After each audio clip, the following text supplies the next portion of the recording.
It was 1 year ago today, George Floyd was murdered at the hands of Minneapolis police.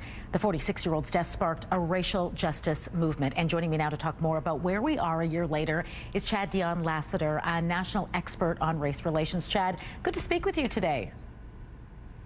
Good to be here. Thank you for having me. First, maybe let's talk a bit about how this 1-year anniversary is being marked. Well, I think one of the things that we have to recognize is that it's probably more than likely a somber day for the family, for the friends, and for that community. As George Floyd, we've come to learn, was beloved throughout multiple communities. In addition to that, all over the democracy, we see people taking a symbolic knee of 9 minutes and 29 seconds. We see a lot of prayer visuals. We see a lot of people having conversations around how to deal with their various isms and how to dismantle those structures of systemic and structural racism. Let's look back now. Have we seen some meaningful change happen over the last year? Yes, we have. In multiple places throughout the United States of America, there have been people of color who have run for local positions and government. It served as a referendum against white supremacy. We see the ushering in of a new president of the United States.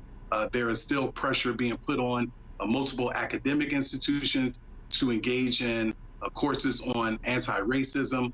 We see some police departments recognizing that they have a problem as it relates to the blue wall of silence. And we still see pressure on the federal government to pass the George Floyd Justice and Policing Act.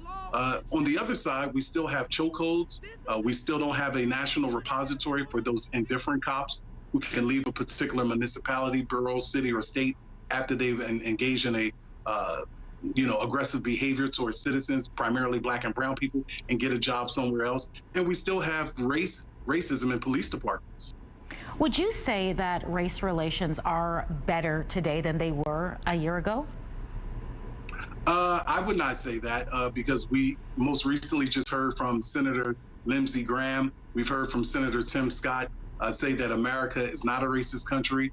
As a researcher, I think we have more people who are awakened to this movement of Black Lives Matter, subsequently AAPI, xenophobia and hatred towards that community, and then the ongoing aspect of anti-Semitism and xenophobia and transphobia towards the LGBT community.